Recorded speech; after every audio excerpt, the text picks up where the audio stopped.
Good morning, everyone. We are now in the pre-show stage here for the Coffee and Real Estate live stream for November. I usually like to start about 10 minutes before the actual official time, just to make sure everything's working.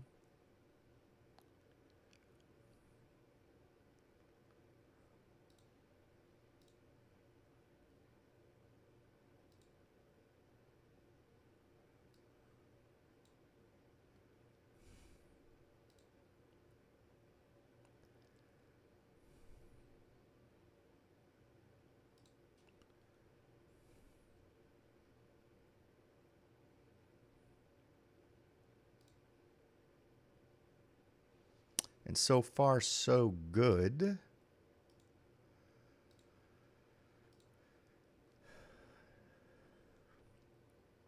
I have confirmed that Twitter is working. LinkedIn is working.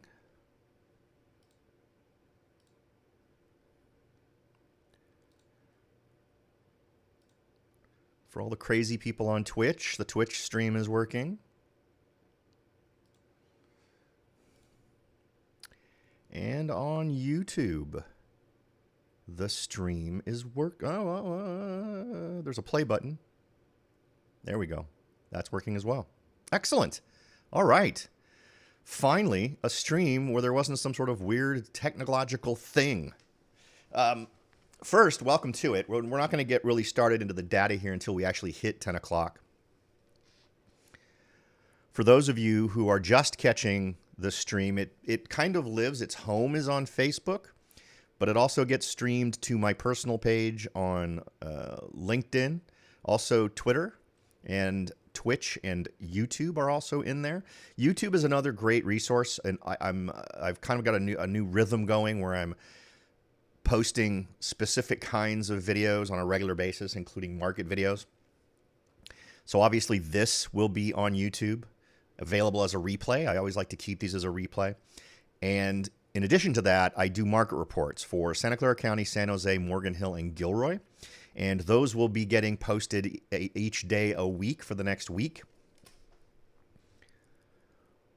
So for those of you who would like to follow up with those and just kind of stay up to date on what's going on in the various markets, that's a great way to do it.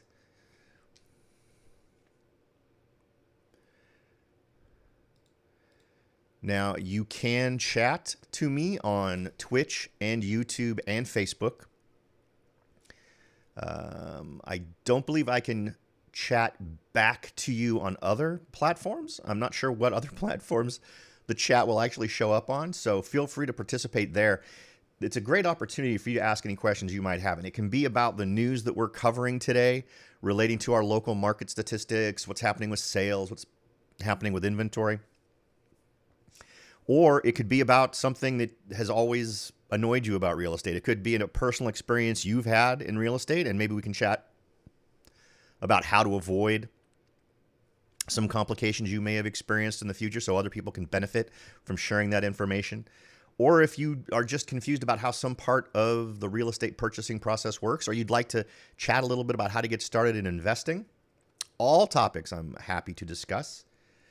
The way it usually goes is as soon as we hit 10 a.m., I'll go ahead and jump in and do the overall market report. And what we do is really do a bird's eye view, a 10,000-foot view of the county, San Jose, Morgan Hill, and Gilroy. I tend to cover the southern Silicon Valley area going all the way from, say, Cupertino over to Evergreen, with sort of think of the 85 freeway and everything that borders it south down to Gilroy.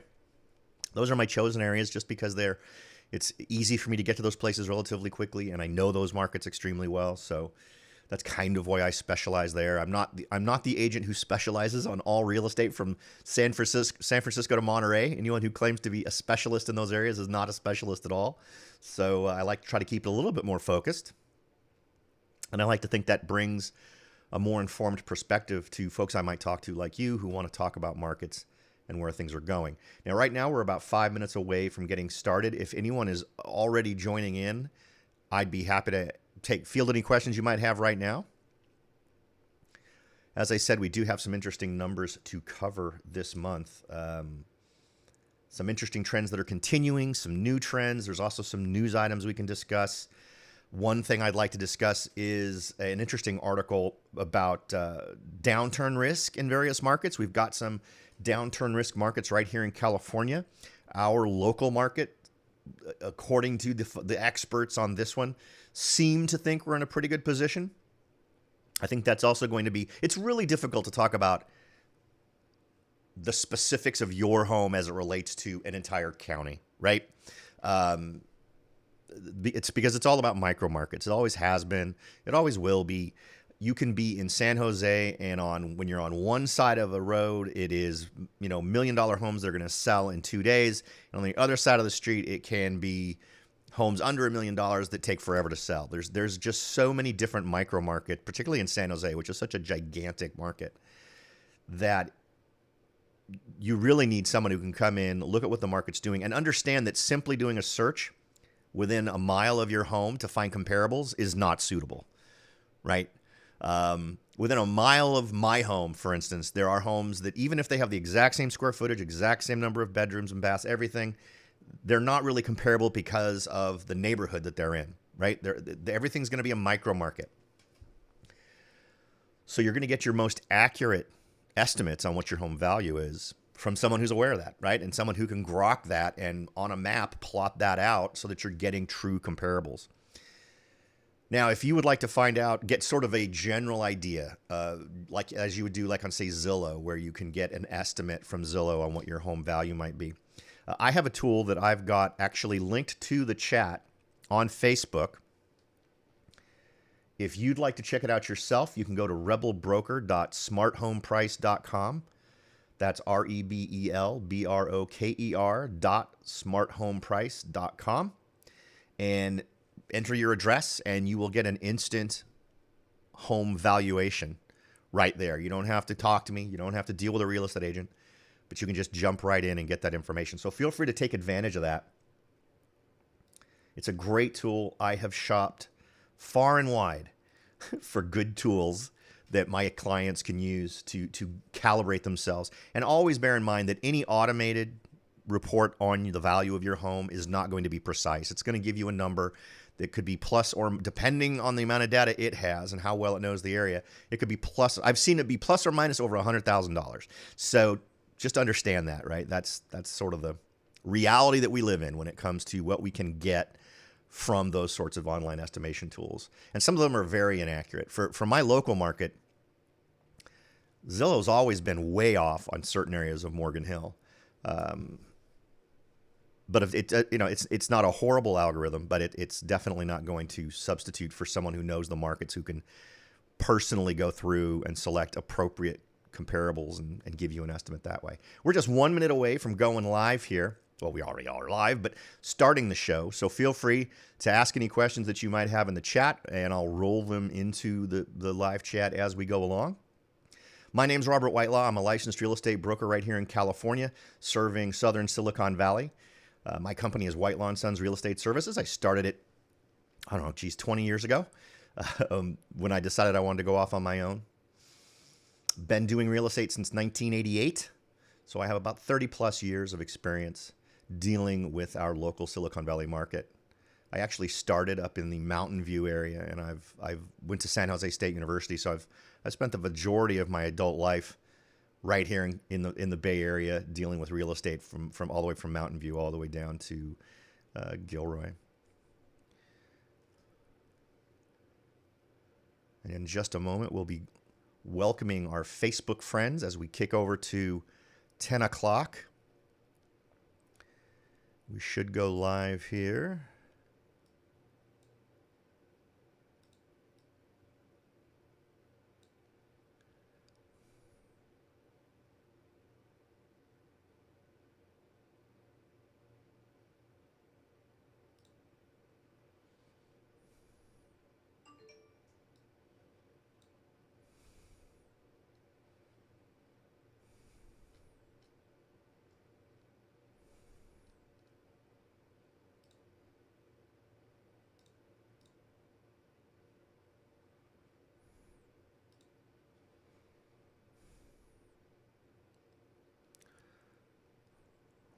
Not sure why it hasn't apparently gone live. I'm going to go ahead and force it.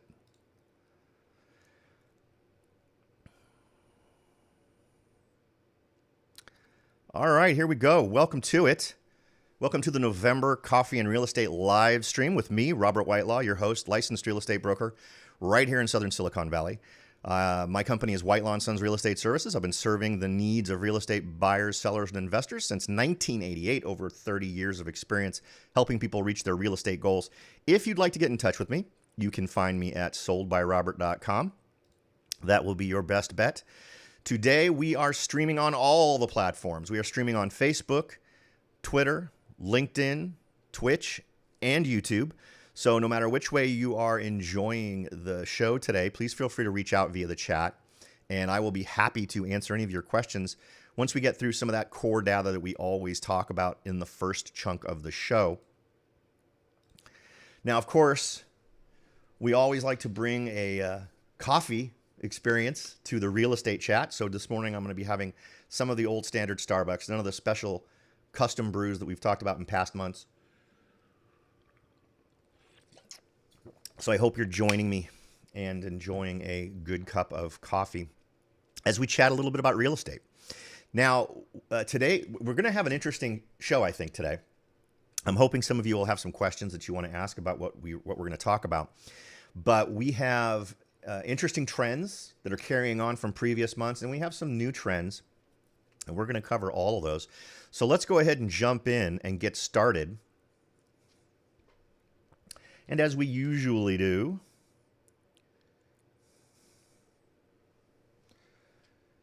we are going to discuss total homes on the market. Oh, you know what? Something's going on here. It's not updating. Well, let me refresh that.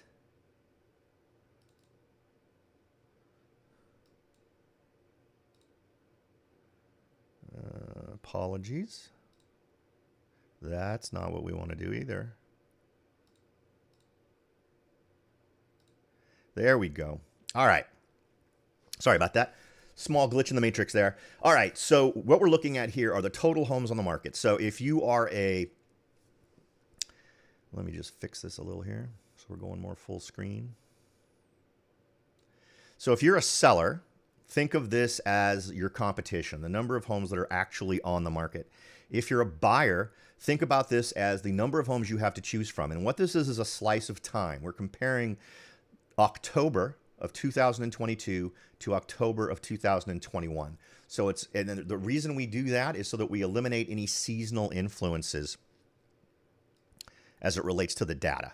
So we don't want to be we don't want to compare to any other month in the year, right? Because there's different seasonal influences depending on what month you're in. Now, if we take a look at Santa Clara County, we see that right now we have, or in the month of October, we had 1,536 homes on the market.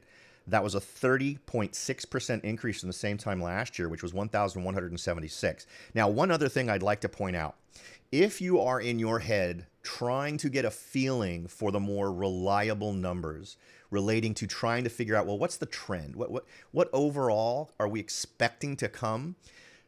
The county tends to be more reliable because it's a bigger data pool, right? And we have thousands of sales, right? 1,500, it's not many thousands, but it's a bigger sample size. Whereas when we get down into smaller communities like San Jose, Morganhill, and Gilroy, the smaller the data set, the more influential a single sale or a single home in that data set can influence it. Does that make sense? So I don't want you to draw huge conclusions from some of these numbers that we're going to cover here as it relates to some of the smaller markets like Gilroy and Morgan Hill, but it is helpful to discern trends, particularly when we look back over past months, not just comparing 2021 month to 2022 month. Okay. Next, in San Jose, we had a 31.2% increase in the number of homes on the market in October. It was at 728 this year and 555 last year. In Morgan Hill, we had a 66% increase, 78% or 78 homes on the market in October versus last year's 47. And in Gilroy, we had 73.1% jump in total inventory, or at least homes that were available and active for sale in October of 2022. We had 90 homes on the market in Gilroy, a jump up from 52 at the same time last year. So a pretty substantial jump in Gilroy. And Gilroy is interesting because it is tending to get hit by the influences that show the shifting market more quickly than other markets. And I believe that's just because of its distance from the epicenter of Silicon Valley, right? That just tends to be the way things work. As you get further away from where most people work, you tend to see those places getting hit harder sooner by different market changes as they go. Why I point that out, you often, like with the downturn in 2006, 2007, man, did it hit Gilroy hard. And we saw that hit continue northward up into Silicon Valley as the months went on. So oftentimes you can look at Gilroy and get an idea for what influences might be coming down the pike for communities you might be in. Okay, so let's go ahead and hit the next one. Next, let's chat about new listings. Now, these numbers represent the number of people who decided, I am going to sell my house now. They sat down, they signed a listing agreement, and they agreed on a date that started in the month of October, and that's what these numbers represent. As we look at Santa Clara County, we can see the number is down 30.4% from last year. We had 1,033 homes go on the market, and that compare that to the same time last year of 1,484 homes adding to the market. Now, something to keep in mind is despite the dramatic drop in the number of listings, we're still seeing an increase in the number of total active listings, right? So, and we're going to look at that a little bit more on some future slides, but kind of keep that in the back of your head as we go through these. All right. Next, you can see we've got San Jose, 506 homes listed in October of 2022 versus 762 homes listed the same time last year for a 33.6% decline. Morganhill, 19.3% decline in the number of new listings. We had 46 homes listed in October of 2022 right here in Morganhill. 57 homes were listed at the same time last year. As we look at Gilroy, we can see it's an 8.8% drop. 57 homes were listed at the same time last year. 52 homes were listed this year. So interesting that, because you can also think of this as sort of a measurement of the attitude of sellers. Should I be selling my home now or not? And obviously, there's a much less of a delta in the minds of sellers in Gilroy. It's an 8.8% drop, but in terms of the difference between 57 and 52 is not big enough for you to say that's a huge trend, right? But when you see some of these other drops, like over 1,000, over a 400 person listing drop in, say, Santa Clara County to the tune of 30%, that's a shift, right? That is an indicator of the lack of confidence on the part of sellers, or it's a continuing indicator of the concerns of sellers that if they try to sell now, they might have trouble buying, which obviously isn't true. We've seen inventory jump like crazy. But that's something else to think about as we consider what are the smart decisions to make. For instance, if you are someone who is in a still robust submarket, right, micro market, you could theoretically sell your home now and still benefit from some of the market influences that are pro-seller, and then purchase a home that is in a little bit more of a challenged area or an area that's not selling quite as fast or robustly, and use that differential to really save yourself some money on that change and still stay in the same general area, so you're not extending your commute, you're not hurting anything that you have to drive to. Of course, if there are children in the mix, you'll want to consider what a school influence is there, whether or not they can go to the same school. All right. I'm sorry, I went off on a little bit of a tangent there. Okay. This is an interesting slide that I want to spend a little time on because I think there's some interesting pieces of data that we can pull out of this. Now, this is the total number of homes sold compared to the same time last year, right, as we've done on the past slides. If we look at Santa Clara County, look at the drop in the number of homes sold. It's a 41.1% drop in Santa Clara County. We sold 938 homes in October of 2022, and we sold 1,593 homes at the same time last year. A huge drop in the number of purchases or the number of homes sold, which equates directly simply to the lower number of buyers. We've had over a 50% drop, and that 50% number is actually a little bit old. I wouldn't be surprised if it's much higher now. A 50% drop in the number of mortgages that are getting underwritten. So that obviously influences this, and the main reason is interest rates, right? Interest rates are still insane. What's interesting about interest rates right now is even when interest rates have gone down a bit, we haven't seen an increase in the number of buyers going ahead and pulling the trigger on a mortgage. So that indicates other dimensions to the lack of faith, I guess you could say, that buyers have in the current market. Next, San Jose down 34.7% from the same time last year. 530 homes sold in October of 2022, 812 sold in 2021. Morgan Hill down 36.4%. We sold 66 homes on Morgan Hill last year, 42 homes this year. And finally, in Gilroy, we have a 54.8% drop. And that's a substantial number. And I think that feeds what I've been talking about in previous slides, where we're seeing an area like Gilroy hit harder first. 62 homes sold last year, only 28 homes sold this year. And let's compare that for a minute and go down the line. 938 homes were sold in San Jose or in Santa Clara County. 1,033 homes were listed. So obviously we're banking homes in Santa Clara County overall. We are not selling as many as we are listing, right? The market, when it was going nuts, we would sell more homes than were listed. So we'd sell everything that got listed in that month, plus some that had been listed in previous months that had held on, right? San Jose, 506 homes were listed. So in San Jose overall, we actually sold more homes than we listed. It's the only location that we cover on this particular review that achieved that. And in past months, it hasn't been that way. In past months, they have tended to list more homes than were sold. So it's an interesting deviation on the part of San Jose in terms of what we've been seeing in past months. Morgan Hill, the number of homes that were listed, 46 homes were listed. We sold 42. So again, we banked more homes into the inventory than we did sell. In Gilroy, 52 homes were listed, 28 were sold. So in terms of percentage of overall inventory, really big banking of inventory in Gilroy, and that's just going to accumulate. And when we're accumulating this kind of inventory at this time of the year, when we're into winter, and we're going to see a drop off in November and December as people decide they don't want to list their homes in Thanksgiving and Christmas times, just so they can enjoy that period of time. You know what? Let me get my face out of the way real quick on this one, so that you can see the numbers for Gilroy.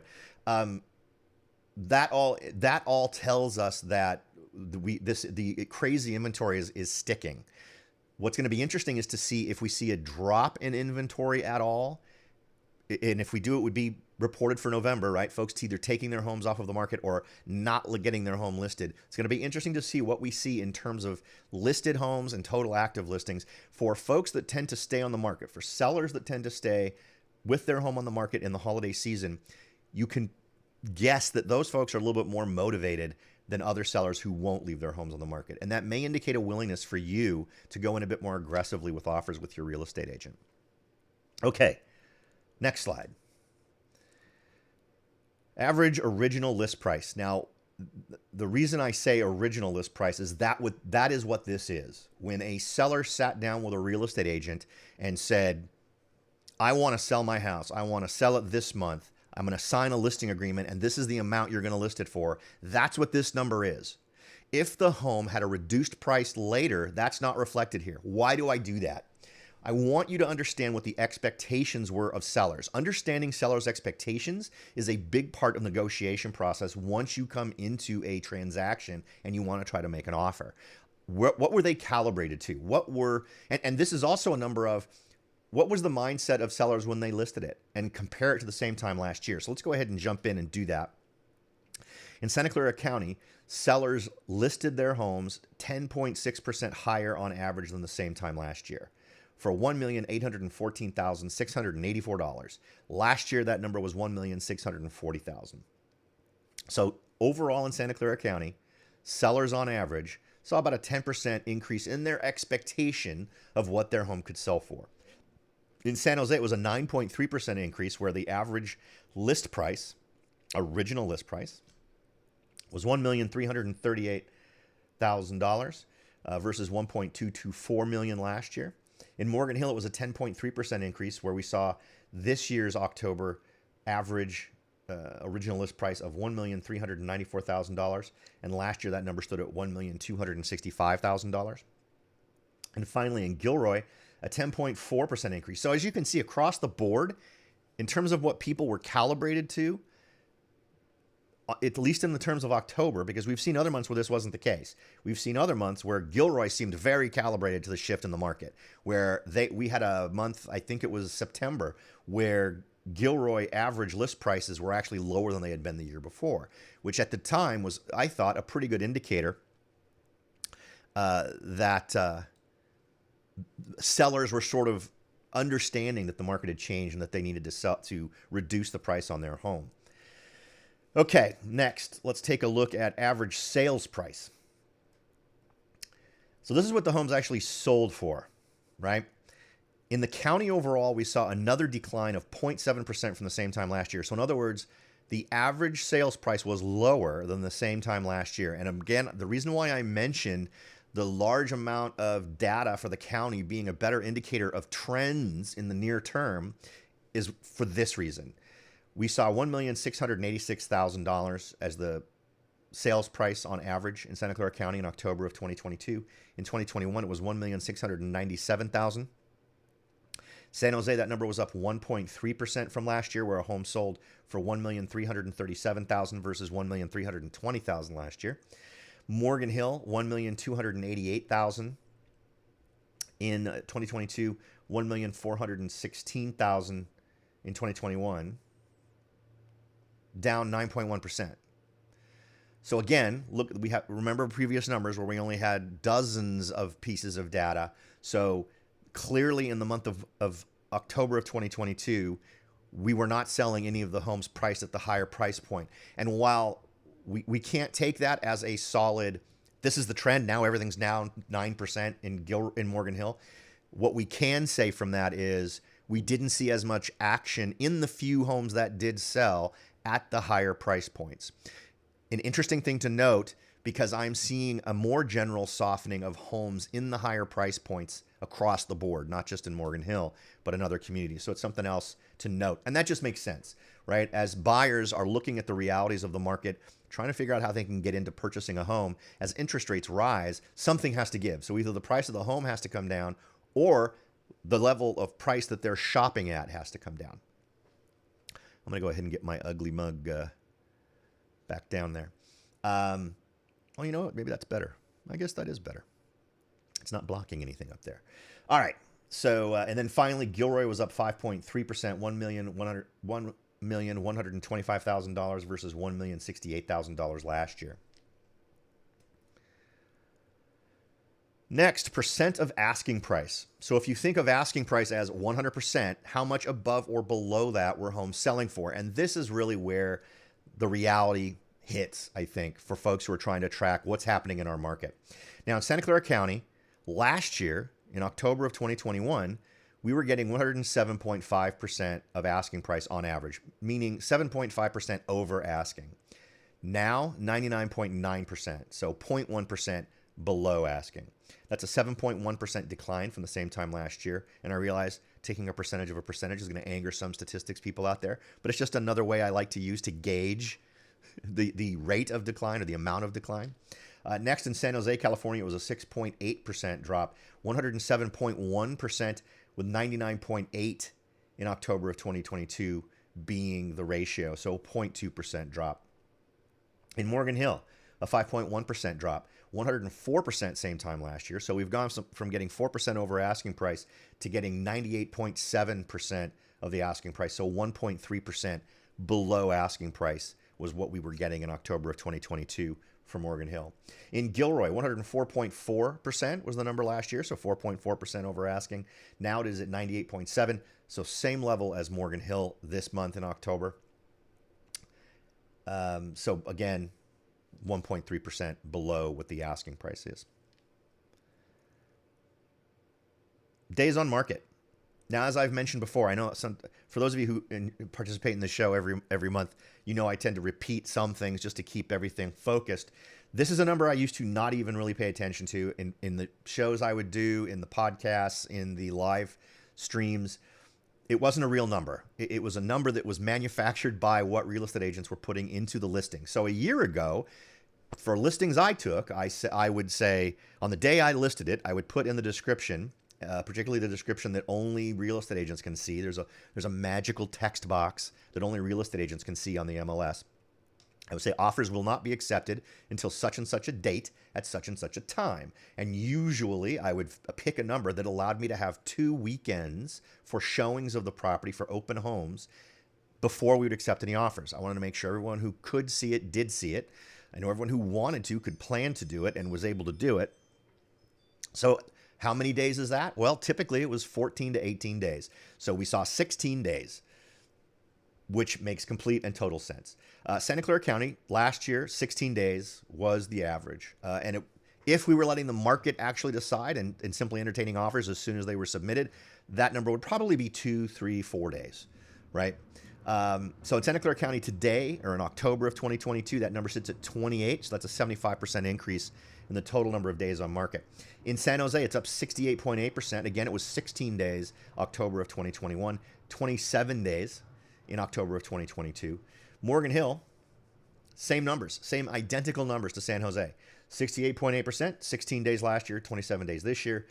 Big changes in Gilroy, 13 days last year, 35 days this year, 169.2% increase in the total days on market. And these are true market numbers. These are influenced by what's actually going on. It's not something that's being artificially influenced by real estate agents saying, wait a certain amount of time before you submit offers.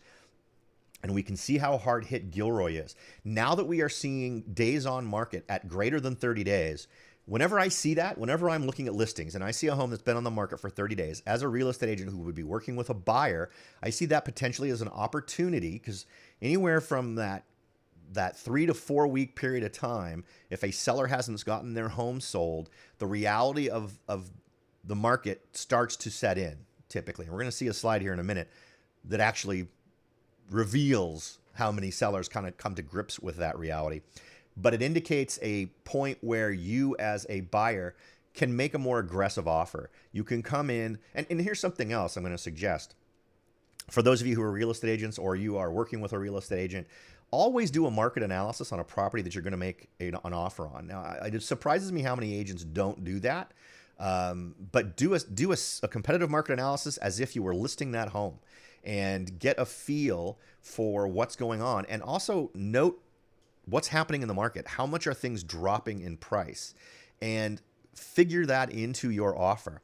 If a home has been on the market for 35 days, it is overpriced, right? Any other problem it might have is ultimately a financial thing, right? You can say, oh, well, the reason why this home isn't selling is because it's out of date. It's the old carpet is old. The kitchen needs to be remodeled. Bathrooms. Well, that's a financial thing, right?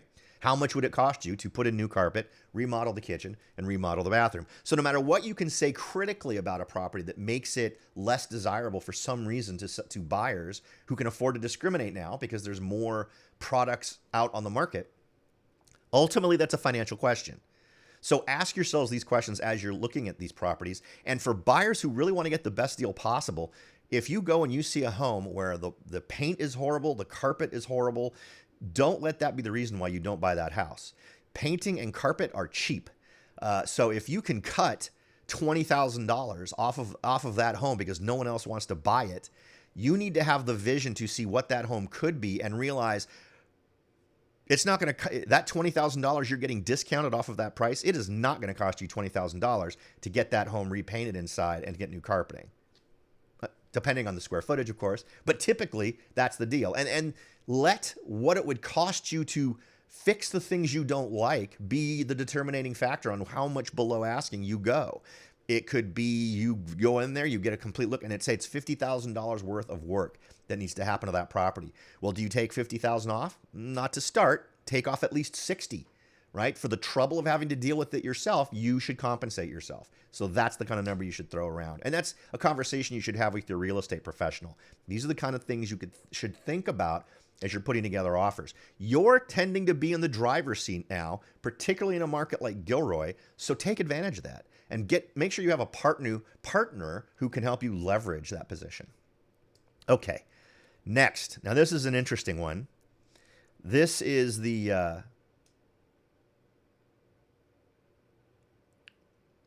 well, I'm sorry, it wasn't the slide I thought it was. But it will be interesting. It will be interesting a few more slides in. So this is the total active listings, new listings, and homes sold. You can see total active listings has dropped. We peaked between June and July, and we've been in a bit of a decline for total number of active listings, but still high. In terms of new listings, dropping at a greater rate than total active listings are, and homes sold dropping at about the same rate as new listings.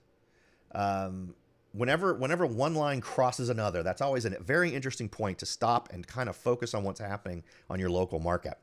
And we saw the blue line cross both the gray and green line back in May.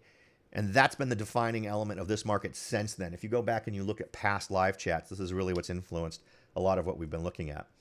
All right, Santa Clara County versus list versus sales price. And this is the average list price original. So this is that original list price. And you can see that looks like they're starting to merge a little bit. We've got average list price obviously over average sales price right now. But it looks like average list price is taking a little bit of a dive while average sales is increasing a little bit. And I would dare say that the average list price is actually declining at a slightly more accelerated rate. So that indicates expectations, right? That original list price tells us sellers' expectations are going down a bit, which should be a good sign in terms of getting buyers back into the market as prices may come down a little bit, or at least stabilize. Next, percent of asking price over time. Now, this is our way to look back, right? This is to see historically where we're at. And this is really an interesting one to look at because boy, does it tell the story, right? Look at that, 100% or more all the way up until August. And then we got a little bit of a bump in September. But we've been hovering right around 100 or less since August, with a peak of 115 back in March of 2022. So, the overall trend, as you can see from the trend line, is in decline. I continue to believe we will see this continue to go down. At the county level, obviously, is the most influential for me in terms of figuring out trends because of the larger data pool. And I think moving forward, we're going to see this number go down further into the 90s. Okay. Let's look at days on market. Just steadily growing. As we've moved on. We sort of saw a bottom out in April of 2022, and it's just been increasing ever since, which is a clear indicator of demand. The longer it takes a home to get sold, obviously the lower the demand is for those properties. And as we see these numbers going up and approaching 30, we haven't hit that moment where I think we have a psychological criticality or a psychological moment of truth, right? For folks who are listing their homes, trying to figure out what the right price is because it hasn't sold yet. So it's interesting to see where this goes once we've got, and I kind of in my head was thinking once we hit that 30 days or plus, right in that 30-day market area, what pivots will we see and in what markets? And Gilroy is obviously there, and we'll see how that affects sales prices or list prices here in just a sec. So now this is the slide I really wanted to show you. This is the percent of listings with reduced prices in October of 2022. In Santa Clara County, last month it was 36.5%. So a almost 10% increase, a 45.4% number for Santa Clara County for the percent of active listings with a reduced price. Almost half, right? San Jose, last month 37.9%. This month, 45.7%. So more and more homes on the market are realizing they have to bite the bullet and drop their price in Santa Clara County and in San Jose. Now, interestingly, in Morgan Hill, This could be because more homes sort of recognized they needed to do an adjustment last month. Maybe that's a factor here, but we had 47.9% last month and it dropped to 45.9% this month. But again, if you'll look, we had a good 10% delta between other areas in Morgan Hill. So by a larger margin, Morgan Hill homes were realizing, hey, if we want to get sold, we need to drop our price. So a huge chunk of that work happened in September for the homes in Morgan Hill, but still a very substantial number, still 45%. So it was even a broader reduction in home prices for active homes in the following month as well. Gilroy, 36.9% of homes had a reduced price last month, September of this year. 49.2%, almost 50% of the homes have a reduced price in Gilroy. And this brings us to sort of what I think is the big takeaway from the data this month. I think Gilroy indicates itself as a great opportunity. All of the numbers that I'm seeing indicate to me that if you're looking to buy, you're likely going to be able to get the best deal right now. If you need to buy a home right now, Gilroy is the place to go in terms of dealing with expectations from sellers, in terms of dealing with homes that are having prices adjusted downward, and understanding that you may be even able to be more aggressive, even at a new reduced list price, to get an even lower price on that home. And then, of course, the fact that so many homes are already reduced, the fact homes are already on the market for 30 days, these are all things that calibrate me to believing that Gilroy is a place where you should potentially be spending your time looking, if it works for you, right? If it's not a commute you can deal with, obviously you'll need to continue waiting. I think that we are going to continue to see this part of the market reality continue to be reflected north, but to a lesser degree, right? We're going to look at an article here in a minute that I think paints an interesting picture of our local market. So let's go ahead and take a look at this article. This is the one that I wanted to go to directly after this slide, because I think it really feeds into what we're talking about in terms of what are the downturn risks of different areas. Now, before we move on to this, let me remind everyone, if you're interested in starting your home search, I believe I have links. If you're looking on Facebook, I have links to tools that you can use. Let's see here. I have links that you can use to go get a free online estimate for the value of your home in today's market. I also have a link to take you to a search tool to find the perfect property for you. If you'd like to find me, you can go to soldbyrobert.com. From there, you can contact me. You can check out the podcast. You can see links to all my social media. Instagram is really a place where I tend to post an awful lot of really good data. I do a hot take the first week of the month where I share what the latest numbers are. By the time we get to this, the coffee and real estate, I'm using the updated numbers because for whatever reason, those numbers that come out right at the beginning of the month for the previous month aren't correct entirely and tend to get nudged by a couple of points one way or the other. It's enough to do a hot take, but then I update those numbers for this show so we've got the most up-to-date numbers. Okay, so what are we looking at? This is an article that comes from Bigger Pockets that is discussing which markets will tumble the most and which are the most resilient. And the more red that we see, the more likely these markets are to have price tumbles. And I wanted to point this out because obviously this is not a micro level. This is not a micro level review of what's happening in these markets, right? This is obviously a much bigger umbrella that we're looking at in terms of estimations here. Wow, what the heck is going on there? Jeez. All right, here we go. So San Jose, the risk is 46, 41. It's relatively blue. Everything tends to hover around between 46 and 45. San Francisco, Oakland, California. Obviously, if this was a much more micro view, you might see some shades turning towards red in some areas like Gilroy and Hollister. I think Hollister's another one that's likely to take a hit. Some of the prices I saw increase in Hollister were just nuts. But take a look at this. Sacramento is an area with a very high downturn risk. Stockton, high downturn risk. Fresno, high downturn risk. Now, why do I point these out?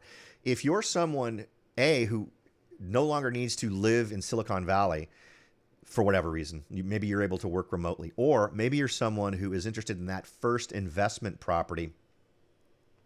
These are areas I think that as the months go on, you might want to focus your attention.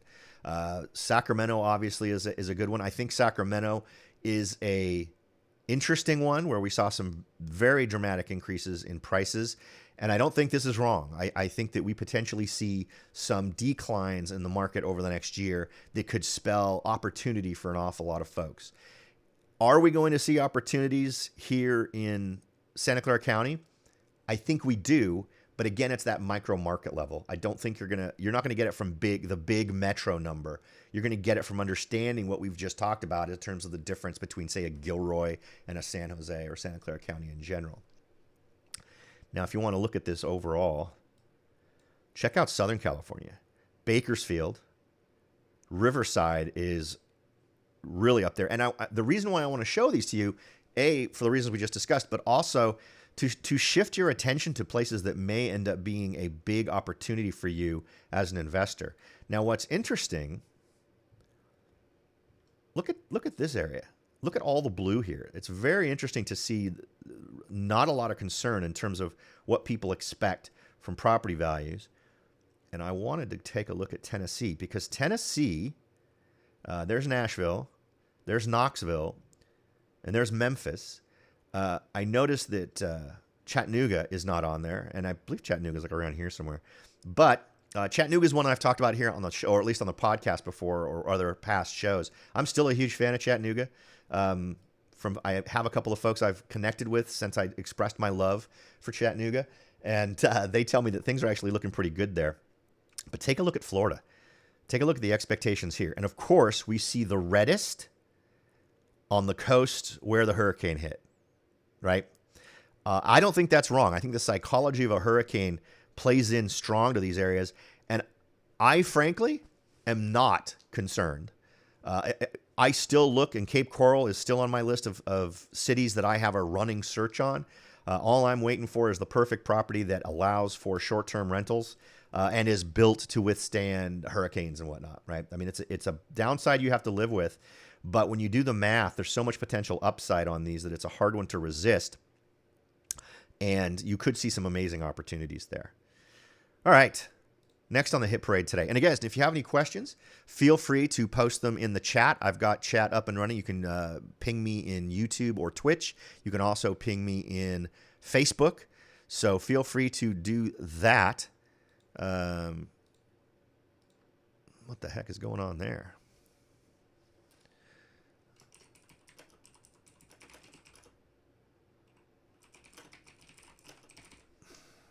Just doing a little post to make sure that that's working. I should have done. Yep, there it is. All right. So feel free to check that out.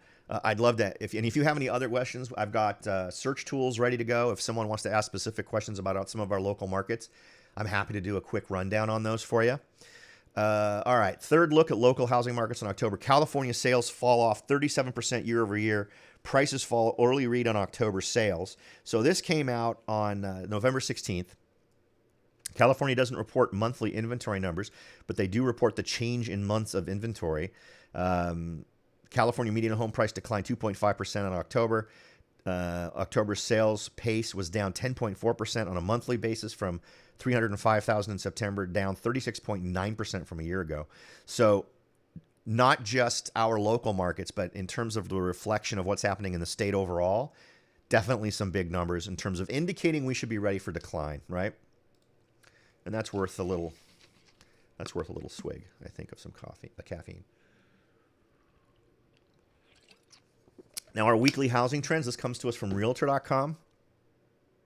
Today's home buyers and sellers are dealing not just with higher housing costs, but more uncertainty as a result of fluctuating mortgage rates. A dip of this magnitude would mean, it's a 50 basis points.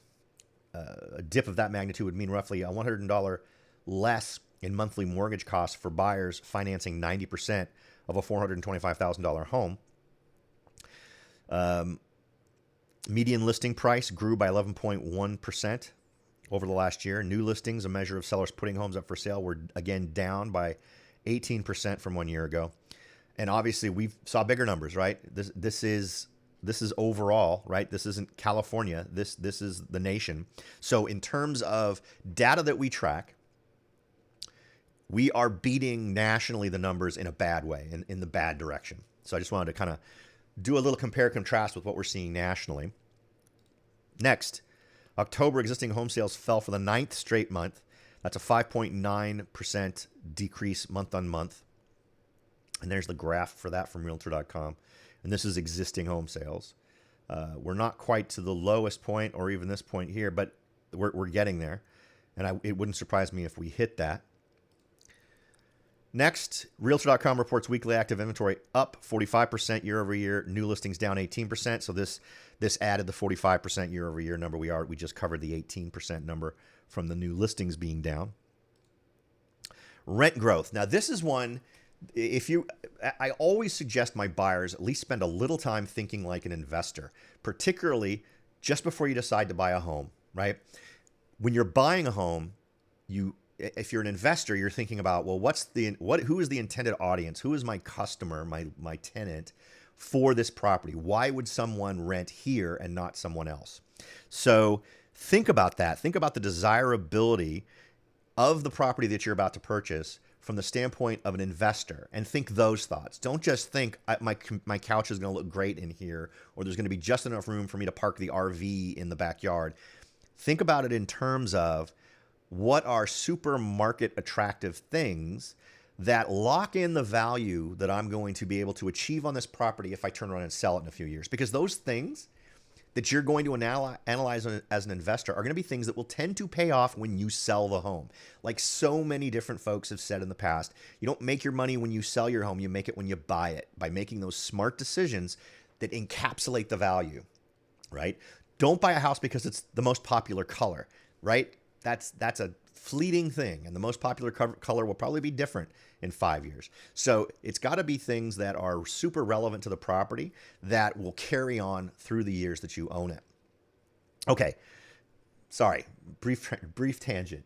The reason why I want to talk about rent growth is there's a lot of articles talking about this, and while rent growth has slowed, rents have not gone down, particularly in a local market. So keep that in mind. If you're someone who's looking to get into investing, I love articles like this because if I'm making an offer on a multifamily home, and that's typically the only place this will work, if you're single family, home sellers aren't going to care that you are an investor and you're going to use it for a different purpose than living in it yourself. But in the investing world, it's just a math problem. It's not, do I love the house? Do I love the color? Do I love the floor plan? None of that is a thing, except for maybe you as a potential landlord wanting to buy something that will have the greatest appeal to the greatest number of tenants because you want to get rented before the next house does. But you're about the math. Does the math work? If I calculate what I can get in rent for this property and I do the math, am I positive cash flow or am I not positive cash flow? If I am positive cash flow, by how much, right? And we want to know how much our cap rate is, what our return on investment is going to be. Now, rents are still higher than they were a year ago, but the gains are shrinking. So no loss. No one's had to reduce their rent. If anything, they've just had to mitigate the amount of increase. And I'll tell you what, for my folks who are investors or aspiring investors, the one thing I've noticed is on average, a landlord does not increase the rent yearly as much as they could based on the actual rise in rates for rent in their neighborhoods. And most landlords do that with purpose, to keep great tenants, right? You should be spending an awful lot of time pre-qualifying your tenants. And if you find a good tenant who isn't beating the property up, isn't burning your house down, and is paying in a timely fashion every month, that person's worth their weight in gold. So you're not going to potentially hit them with a giant increase or a maximum market increase every opportunity you get because you want to keep them, right? Okay, so as this said, rents are still higher than they were a year ago. Rents in October rose 4.7% compared with October of 2021, the slowest annual increase in 18 months. So still almost a 5% increase. So the idea of being able to raise your rents almost 5%, and that's going to depend on the market because remember, this is national. This is not California. So rents have actually gone, and the number is going to vary based on different areas. Again, it's somewhat of a micro market thing, a little bit more macro. But again, our local numbers will be different. The majority of landlords still said they would continue to increase rents over the next year, although by a smaller margin than they have recently. Well, of course, right? What did we just say? We just said rents in October rose 4.7% compared to the same time last year, at the slowest annual increase. So you're going to use that number as a guide as a landlord based on how much you're going to increase rents. And again, if you've got that great renter, maybe you're not going to increase it 4.7%. If that's what the number is in your market, maybe you're going to do it 2%. Maybe you're going to do it 3%. Or maybe you don't do it at all. Depending on the competition, how many choices that renter has to go to other locations, maybe you need to have an incentive for them to stay. All right. This was kind of interesting. The top 10 regional opportunity zones with the lowest median home prices. I thought this was a really interesting mix. It's places of opportunity with lowest median price. And I thought I'd share it with you just because why not? Right? One of the big things that keeps people from jumping into real estate as a potential investment is that financial barrier, right? What is the hurdle to buy a home? You know, and when we're sitting here in Santa Clara County where the average home is $1 million, and to have 20% down, you need $200,000. Not a lot of people can cough up $200,000. However, if you are in Genesee County, Michigan, or Peoria County, Illinois, or Scioto County, Ohio, any of these areas, that might be something that works for you. You might find that you can get something for a price that you can turn into an investment. Let's skip the Midwest and the South, and let's go to the West.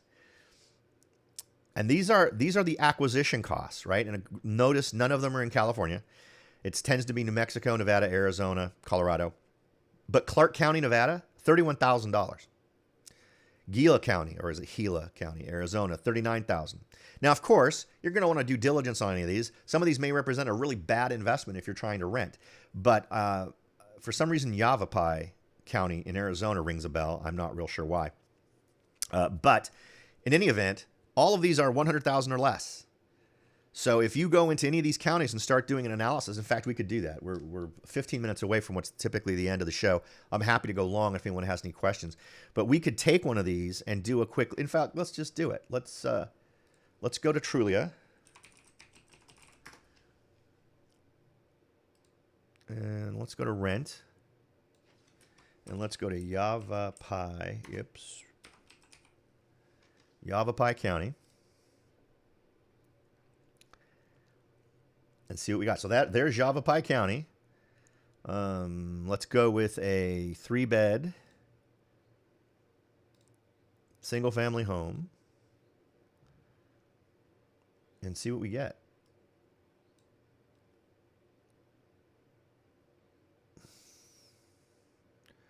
If we try to go with a little bit more of the resident Prescott, that's why it rings a bell. This is Prescott, Arizona. This is an area I have talked to you about tons of times before. That's why it rings a bell. I love Prescott. Prescott is a great town. So I would absolutely consider this a place to look. And look at the rents, $2K.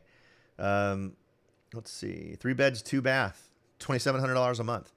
And if we change that into a buy,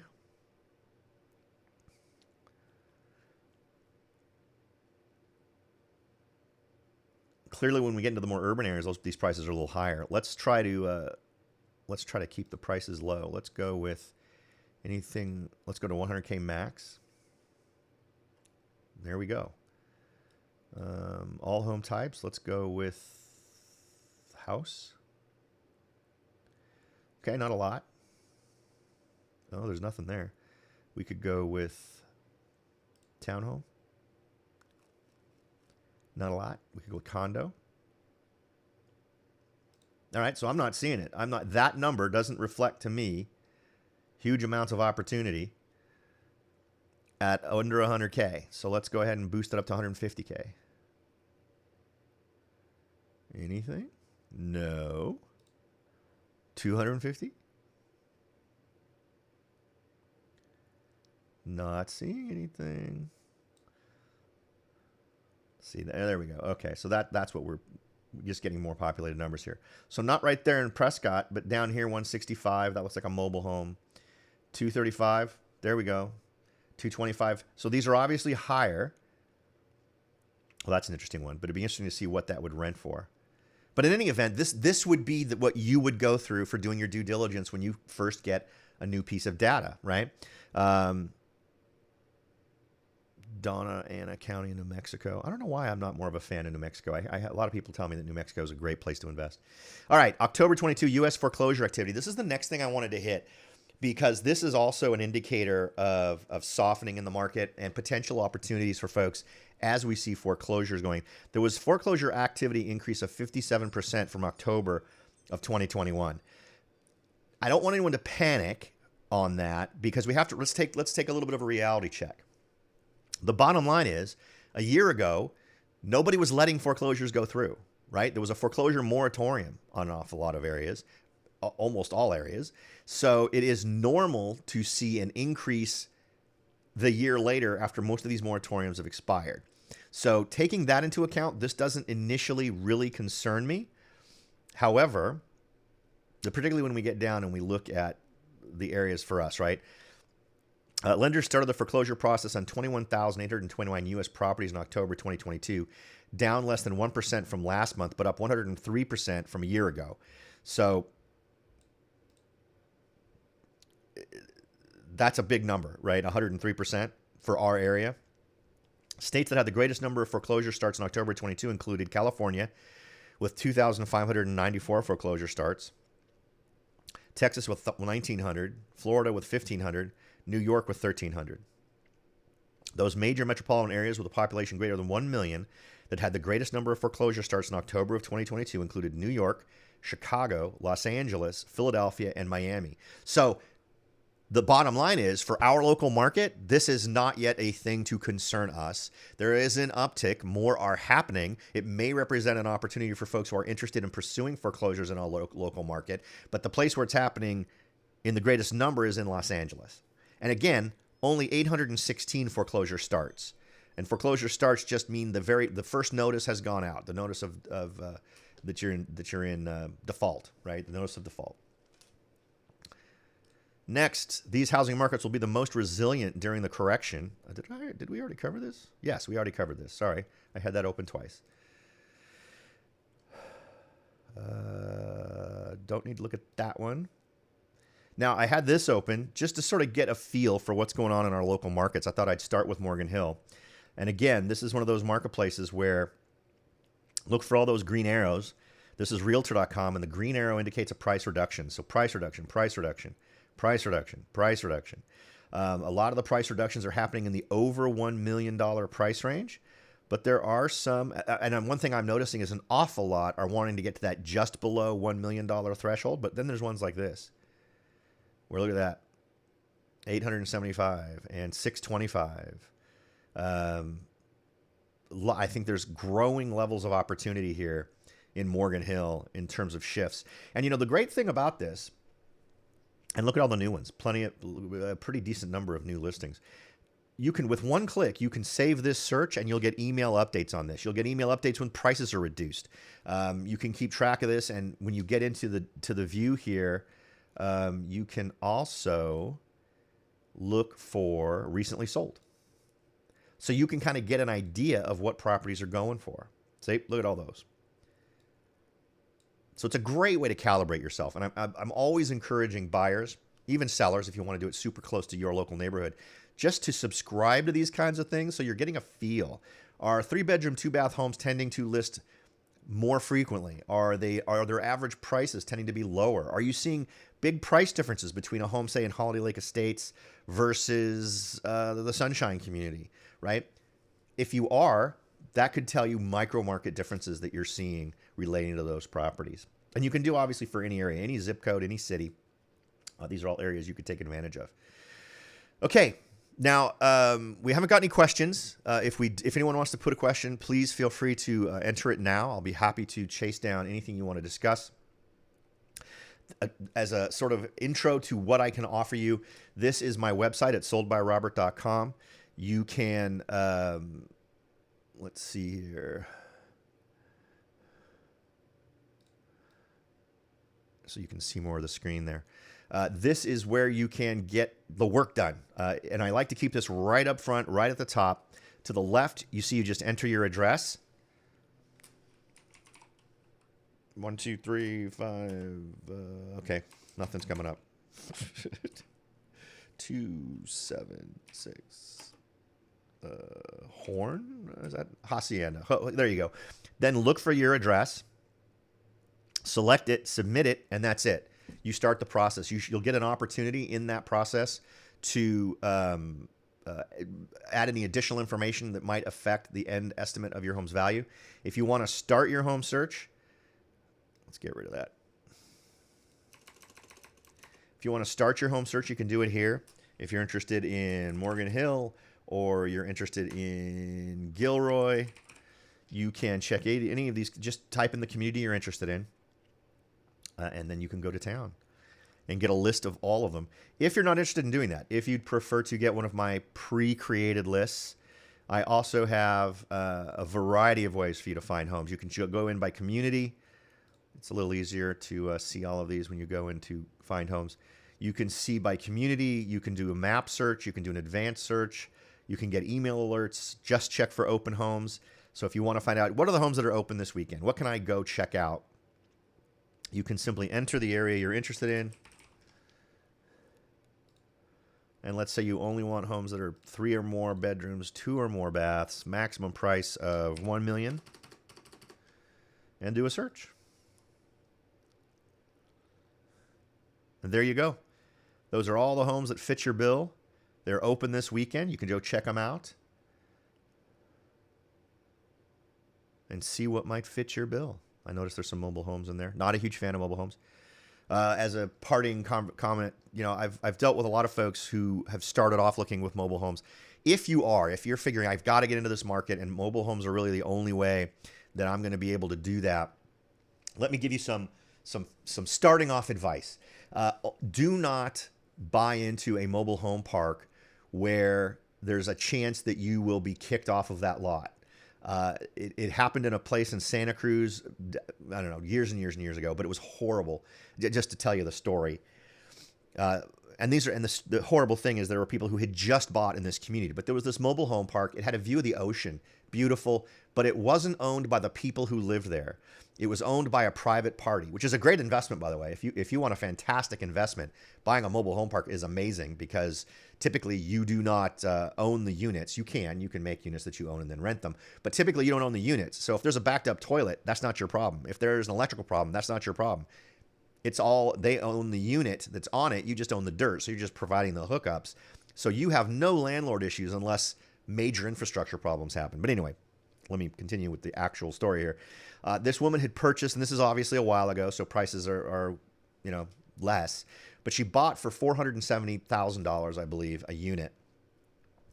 And within 4 to 6 months, the person who owned it was now enforcing all rules to a draconian extent because they wanted to get everyone off of the lot as much as possible. And the bottom line is this ended up getting sold so they could build townhomes on it.